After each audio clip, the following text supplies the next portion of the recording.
దేవ వాళ్ళ అన్నయ్య రంగా దగ్గరికి వెళ్ళి వాడు అన్నన్ని మాటలు నాన్నని అంటూ ఉంటే ఎలా చూడగలుగుతూ ఉన్నావురా నువ్వు? అయినా వాడికి ఇవ్వాల్సిన డబ్బులు వాడికి ఇచ్చేసేయ్ అని చెప్పేసి అయితే అంటూ చాలా కోపంగా వాళ్ళ అన్నయ్యతో మాట్లాడుతూ ఉంటాడు. ఆ మాటలు విని అక్కడ ఉన్న రంగాకైతే చాలా కోపం వచ్చేసి, నువ్వు ఎవడవురా నాకు చెప్పడానికి? అయినా నువ్వు నాకు ఏమవుతాయవని? నాన్న నీకు అప్పుడే నీళ్లు వదిలేశాడు కదరా! నా చిన్న కొడుకు లేడు, నా చిన్న కొడుకు ఎప్పుడో చనిపోయాడు అని నువ్వు మళ్ళీ నా దగ్గరికి వచ్చి ఇలా మాట్లాడడానికి నీకు ఎంత సిగ్గులేదురా అని చెప్పేసి అయితే అంటూ అక్కడ ఉన్న దేవాని తిడుతూ ఉంటాడు. ఆ మాటలు విని అక్కడ ఉన్న దేవాకైతే చాలా కోపం వచ్చేసి రంగా షర్ట్‌నైతే పట్టుకుంటూ ఉంటాడు. అలా వాళ్ళైతే గొడవలు పడుతూ ఉంటారు. అది చూసి ఆ ఇంట్లో ఉన్న వాళ్ళందరూ అయితే చాలా కంగారు పడిపోతూ వాళ్ళిద్దరిని అయితే విడిపించడానికి ట్రై చేస్తూ ఉంటారు.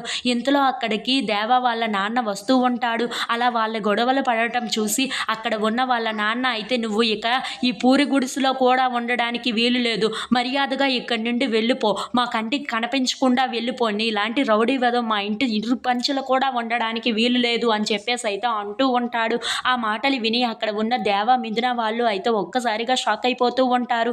ఇంతలో అక్కడ ఉన్న సత్యమూర్తి మాత్రం, అవునరా నేను చెప్తుంది వినపడింది కదా, నువ్వు ఇక్కడి నుండి కదులు ముందు అని చెప్పేసి అయితే చాలా కోపంగా మాట్లాడేసి అక్కడి నుండి వెళ్ళిపోతూ ఉంటాడు.